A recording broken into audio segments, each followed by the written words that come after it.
नमस्कार मित्रांनो, मी ऋतुराज तुमचं पुन्हा एकदा स्वागत करतो मॅथ्स राज एक पाऊल यशाकडे या आपल्या चॅनलवरती. मित्रांनो, काही दिवसा अगोदर आपण कॅलेंडरचे 2 पार्ट आपल्या चॅनलवरती अपलोड केलेले आहेत. आता कॅलेंडरच्या 3ऱ्या पार्टकडे वळतोय, ज्याच्यामध्ये खूप महत्वाची कन्सेप्ट आपल्याला शिकायची आहे, ते म्हणजे सेम कॅलेंडर कन्सेप्ट. पण ह्या कन्सेप्टला येण्याआधी एकच गोष्ट मी तुम्हाला रिकमेंड करतो की माझ्या आधीचे 2 व्हिडिओज ज्याची लिंक मी डिस्क्रिप्शन मध्ये दिलेली आहे ते प्लीज बघा आणि त्यानंतर या 3ऱ्या व्हिडिओला मूव्ह करा. मित्रांनो, थंबनेल मध्ये मी लिहिले की 2 सेकंदात कोणतेही सेम कॅलेंडर फाइंड करा. तर ऍक्च्युली तुम्ही 2 सेकंदात ते फाइंड करू शकता. Okay, so without wasting much time आपण डायरेक्टली एका क्वेश्चनकडे मूव्ह करू. तर बघा, क्वेश्चन असं आहे की 2006चं कॅलेंडर पुढील कोणत्या 2 कॅलेंडर सारखं सेम असणार आहे, किंवा त्याला इंग्लिशमध्ये आपण the calendar for 2006 will be same as which 2 next calendars असा प्रश्न असू शकतो. तर बघा, सांगितलंय की 2006 जे की एक रेग्युलर वर्ष आहे, तर त्याच्यासारखं सेम असणारे कॅलेंडर, तर रेग्युलर इयरचं कॅलेंडर हे रेग्युलर इयर सारखंच असणार आहे. कसं फाइंड करणार? सिंपल ट्रिक आहे. 2006 हे रेग्युलर वर्ष आहे, ह्याच्यामध्ये ऑड डेज किती असतील? तर 1 ऑड डे असेल, कारण रेग्युलर आहे. त्याच्यानंतर बघा 2007 किती ऑड डेज असतील? 1 ऑड डे असणार आहे, बरोबर. 2008 किती ऑड डेज असणार आहेत? आता हे लीप वर्ष आहे, लीप वर्षामध्ये 2 ऑड डेज असतात, आपण पहिल्या पार्टमध्ये बघितलं. सो इथे लिहिलं 2. त्यानंतर 2009 याच्यामध्ये असणार आहे 1 ऑड डे. 2010 याच्यामध्ये असणार आहे 1 ऑड डे. त्याच्यानंतर 2011 याच्यामध्ये असणार आहे 1 ऑड डे. तर आता एक सिंपल गोष्ट करा की हे जे ऑड डेज आहेत ते सगळे ऑड डेज एकदा ऍडिशन करून घ्या किंवा सगळ्यांची बेरीज करा. याने काय होईल, आपल्याला एक सिंपल गोष्ट माहित आहे की कोणताही दिवस 7 दिवसानंतर रिपीट होतो, तसंच कॅलेंडर हे 7 ऑड डेज नंतर रिपीट होतं. तर ऍडिशन करून घ्या. 1, 2, 3, 4, 5, 6 आणि 7. तर इथं सगळ्यांची ऍडिशन झाली 7. 7 म्हणजे आपल्याला काय, 0 ऑड डे. आता पुढचं कॅलेंडर कोणतं आहे? तर पुढचं कॅलेंडर आहे 2012. आता तुम्हाला इथं असं दिसतंय की 7 ऑड डेज झाल्यानंतर 2012 इयर येत आहे. मग 2006 आणि 2012 हे सेम असणार. पण एक सिंपल गोष्ट लक्षात घ्या, 2006 रेग्युलर इयर कॅलेंडर आहे आणि 2012 हे लीप वर्ष आहे. आता लीप वर्षामध्ये 29 फेब्रुवारी येतो, जो 2006 मध्ये नाहीये. दोन्ही कॅलेंडर सेम असेल का? अजिबात नाही. पण उत्तर 2012 आहे, याचा अर्थ काय? याचा एक सिंपल अर्थ आहे की 2012 आणि 2006 मध्ये फक्त जानेवारी आणि फेब्रुवारी हे 2 महिने सेम आहेत. आणि जेव्हा 29 फेब्रुवारी 2012 मध्ये ऍड झाला तेव्हा संपूर्ण कॅलेंडर चेंज झालं. त्यामुळे आपण म्हणू शकतो की 2006 आणि 2012चे जानेवारी आणि फेब्रुवारी प्युअरली सेम आहे. पण 100% कॅलेंडर सेम आहे का? नाही. त्यामुळे अजून आपल्याला पुढे जावं लागेल. ओके, सेम प्रोसिजर फॉलो करा.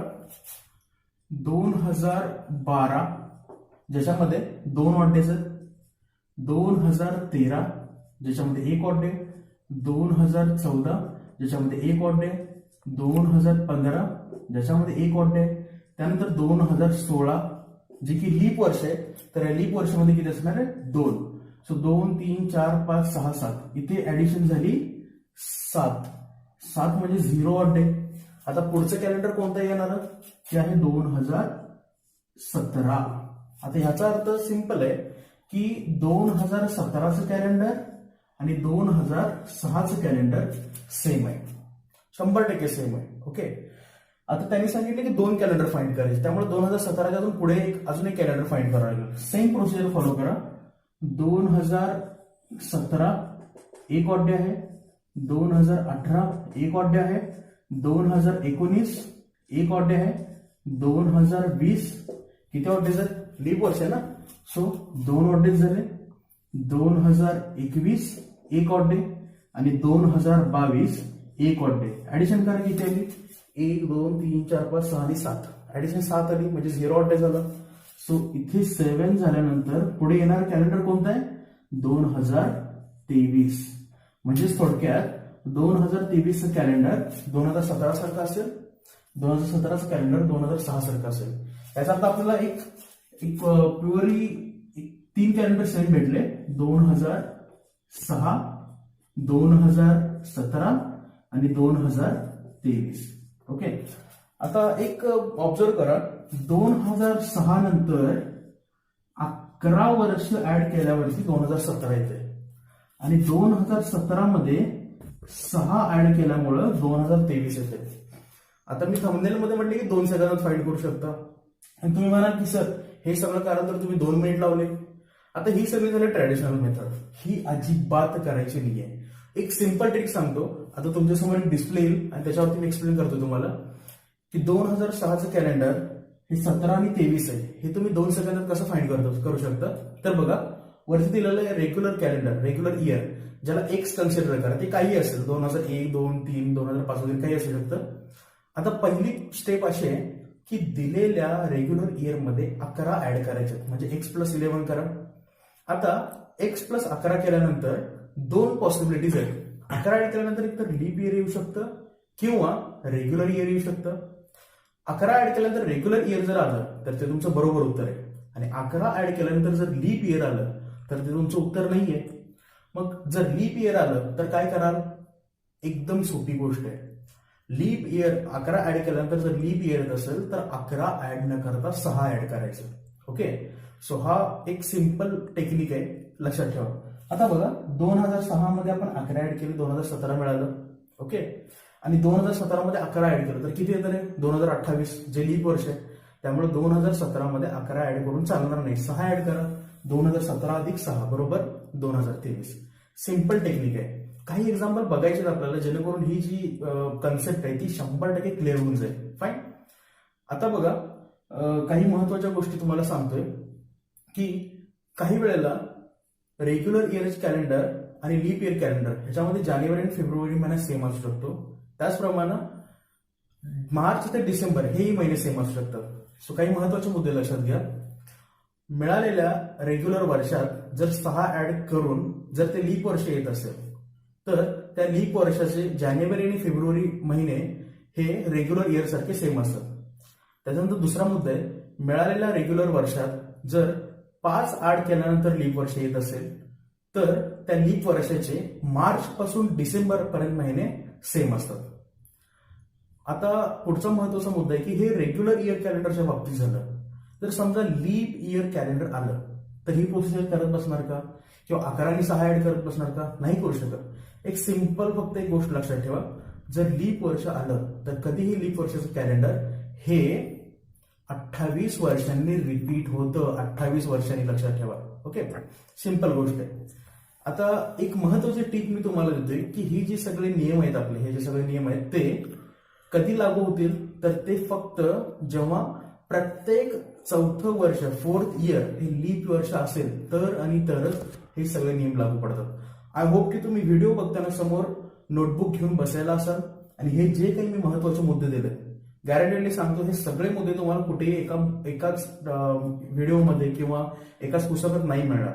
सो हे सगळे नोट डाऊन करून घ्या आणि आता पुढे मूव. बघा सिंपली मित्रांनो, तुमच्यासमोर मी काही एक्झाम्पल्स लिहिलेले आहेत. 1906, 1947, 1973, 2001, 2019, 2020, 2060, 1895 असे काही एक्झाम्पल लिहिले आहेत आणि याचं सेम कॅलेंडर कोणतं असेल फाइंड करा. सिंपल आहे. 1906 मध्ये 11 ऍड करा, किती आलं रे? 1917, जे रेग्युलर वर्ष आहे म्हणजे 1906, 1917 सेम असणार आहे. पुढे बघा 1947 अधिक 11 करा, अधिक 11 केल्यानंतर किती येते रे? 1958 बरोबर. 1958 सुद्धा एक रेग्युलर वर्ष आहे त्यामुळे 1947, 58 सेम असणार आहे. 1973 अधिक 11 करा, अधिक 11 केल्यानंतर येतं 1984. आता 1984 हे तर लीप वर्ष आहे म्हणजे हे आपलं उत्तर आहे का? अजिबात नाही. त्यामुळे +11 न करता +6 करावं लागेल, 6 ऍड करावं लागेल.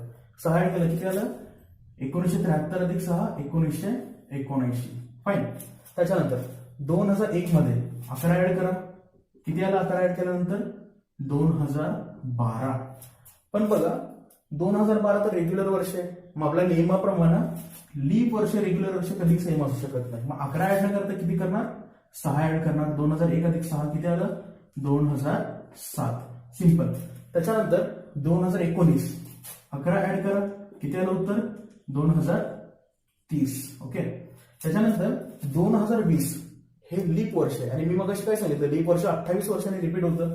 2020 मध्ये 28 ऍड करा, किती आलं 2048. ओके. त्याच्यानंतर 2060 हे पण लीप वर्ष आहे, मग 28 ऍड करणार, सो प्लस 28 किती आलं रे 2000 हे सांगून 8 आणि त्याच्यानंतर हे परत 8 म्हणजे 2060 आणि 2088. त्यानंतर 1895 ह्याच्यामध्ये आपण अधिक 11 करू शकत नाही. का करू शकत नाही, तर मी मग अशी एक टीप दिली सगळ्यात शेवटी की प्रत्येक चौथ्या वर्षाला लीप इयर आला पाहिजे. पण 95 नंतर जो 1900 येणार आहे तो रेग्युलर वर्ष असल्यामुळे इथं चौथं वर्ष लीप इयर नाहीये, त्यामुळे आपल्याला 1995 वाला प्रोसिजर प्रमाणे फॉलो करावं लागेल. बघा सॉरी 1895 प्रोसिजर प्रमाणे फॉलो करावं लागेल.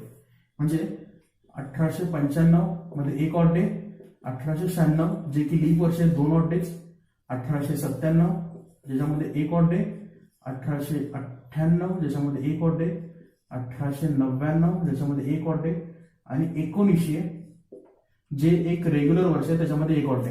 ऍडिशन करा 1 2 3 4 5 6 आणि 7. ओके.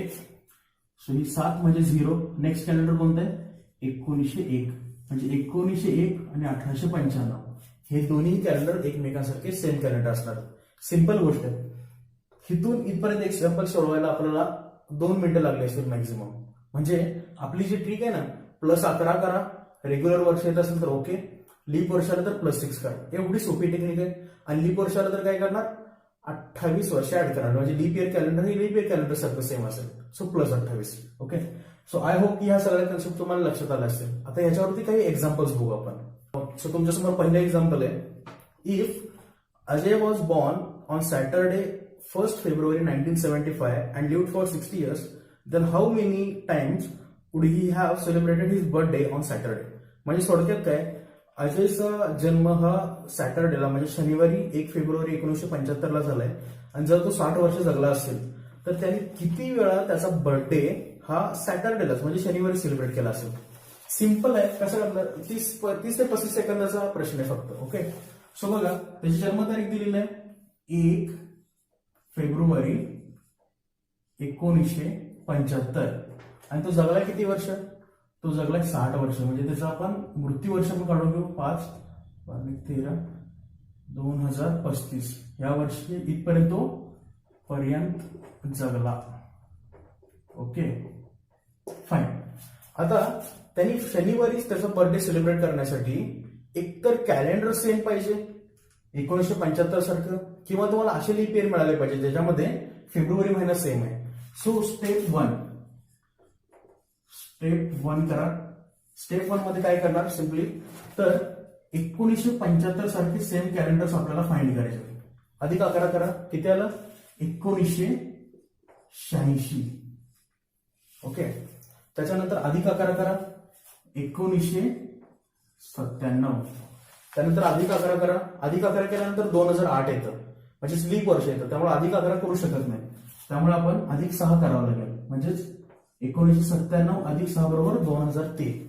त्याच्यानंतर अधिक 11 करा 2014, अधिक 11 2025, अधिक 11 करा, अधिक 11 केल्यानंतर 2036 येतं जे की लीप वर्ष आहे, त्यामुळे अधिक 11 करू शकत नाही 2025 मध्ये.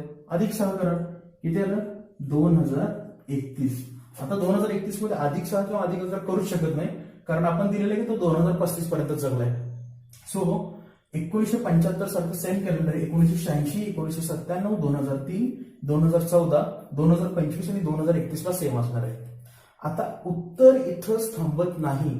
का तर मी तुम्हाला मगाशी एक गोष्ट सांगितली की काही रेग्युलर वर्ष आणि लीप वर्ष ह्याच्यामध्ये जानेवारी आणि फेब्रुवारी महिना कॉमन असू शकतो किंवा सेम असू शकतो. सो आता अजून एक काम करायचं तुम्हाला. स्टेप 2. आता स्टेप 2 मध्ये तुम्हाला असे लीप इयर कॅलेंडर शोधायचे आहेत ज्याच्यामध्ये जानेवारी आणि फेब्रुवारी हा महिना सेम असेल. मग मी मगाशी ते नियम सांगितला होता, आय होप की तो तुम्ही लिहून घेतला असेल की ह्या वर्षांमध्ये, ह्या रेग्युलर वर्षांमध्ये जर 6 ऍड केल्यानंतर लीप वर्ष येत असेल तर त्याचा जानेवारी आणि फेब्रुवारी महिना सेम असतो. सो आता काय करा तुम्ही, प्रत्येकामध्ये 6 ऍड करून बघा. लीप वर्ष येत असेल तर आपल्या स्टेप 2 मध्ये त्याचं काउंट करा. ओके, 86 अधिक 6 करा, किती येतं? 1992. 1992. आता 1992 लीप वर्ष आहे ना ऑब्विसली, त्यामुळे 1992चा जानेवारी फेब्रुवारी महिना या सगळ्या कॅलेंडर सारखं सेम असणार आहे. ओके, त्याच्यानंतर 1997 मध्ये 6 ऍड करा, किती येईल? 2003, जे की रेग्युलर वर्ष आहे, घ्यायची गरज नाही. 2014 मध्ये 6 ऍड करा, 2014 मध्ये 6 ऍड करा, किती आलं उत्तर? 2020, जे की लीप वर्ष आहे.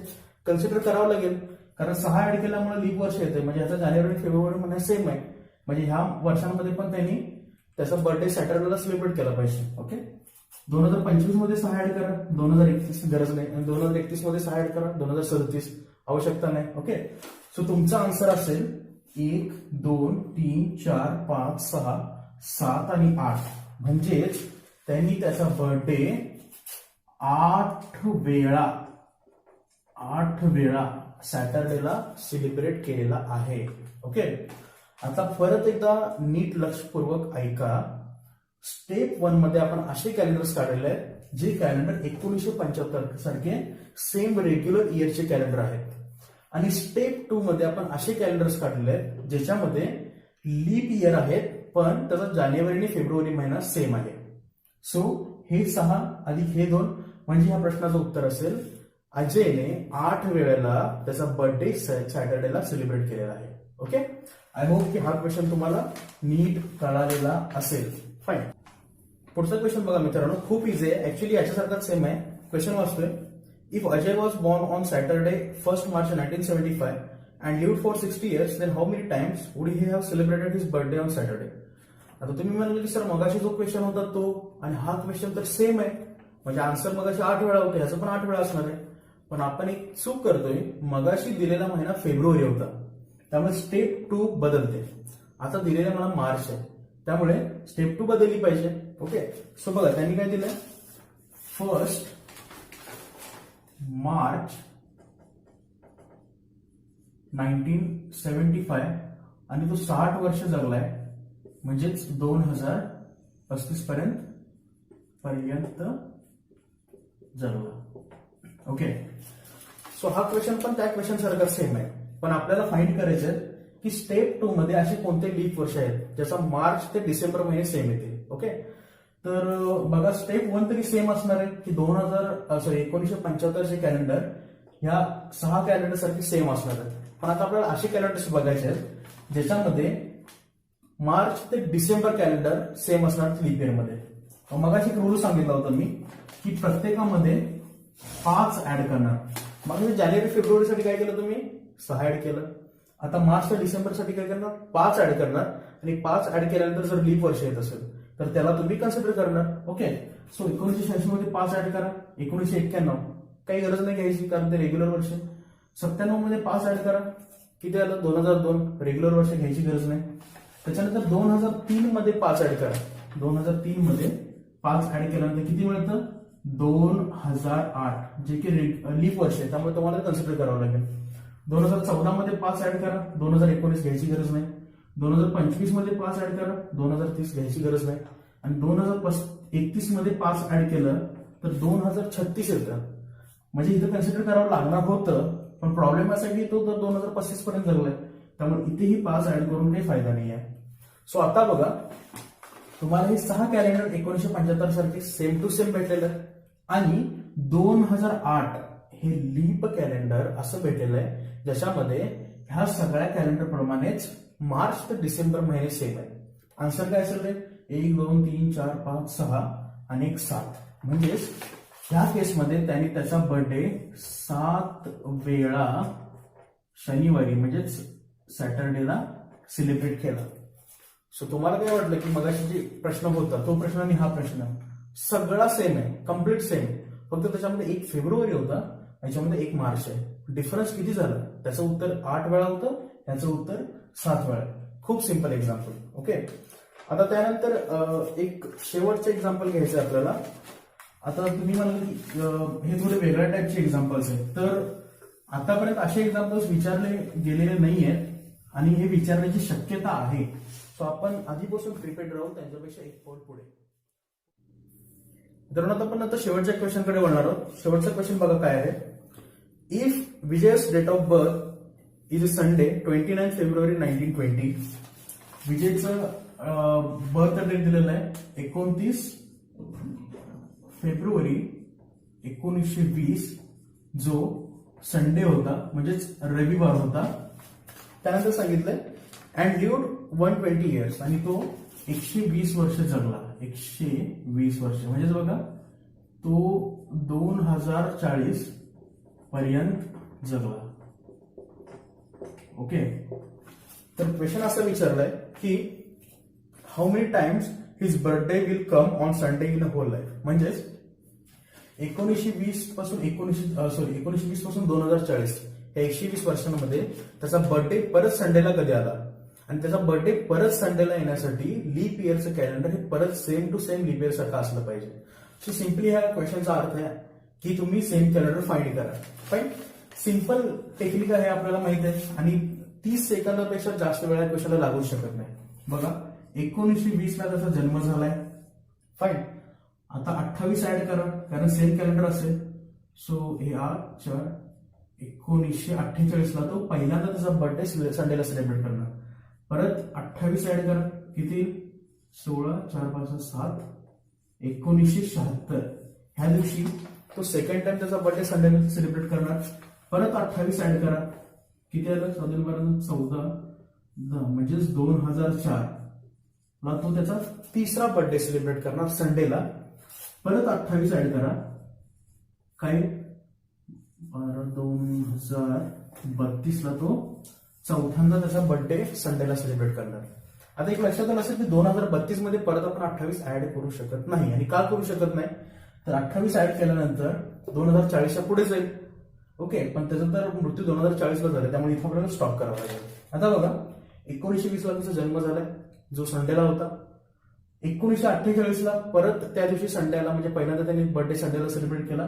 त्याच्यानंतर 1976 ला दुसऱ्या वेळेला, 2004 ला तिसऱ्या वेळेला, आणि 2032 ला चौथ्या वेळेला त्यांनी संडेला बर्थडे सेलिब्रेट केला. म्हणजे ह्या क्वेश्चनचा आन्सर असेल 1 2 3 आणि 4. म्हणजेच पूर्ण आयुष्यात त्यांनी 4 वेळा संडेला त्याचा बर्थडे सेलिब्रेट केला. आय होप मित्रांनो की ह्या सगळ्या कन्सेप्ट, सेम कॅलेंडर कसं फाइंड करायचं आहे मिनिमम टाइम मध्ये, हे ऍडव्हान्स लेवलचे क्वेश्चन कसे सॉल्व्ह करायचे हे तुम्हाला डेफिनेटली लक्षात आलं असेल. तरीही मी माझा व्हॉट्सअप नंबर डिस्क्रिप्शन मध्ये दिलेला आहे. काही डाऊट असेल, तुमच्या काही सजेशन असतील तर 100% तुम्ही मला डायरेक्टली मेसेज करून कळवू शकता. हा जर व्हिडिओ तुम्हाला आवडलेला असेल, कन्सेप्ट क्लिअर झाले असतील तर प्लीज माझ्या या व्हिडिओला लाईक करा, कमेंट करा आणि चॅनलला नक्की सबस्क्राईब करा. धन्यवाद. स्वतःची काळजी घ्या, घरच्यांची काळजी घ्या. Good bye. चॅनलला सबस्क्राईब करा आणि लेटेस्ट अपडेटसाठी बेल आयकॉन नक्की प्रेस करा.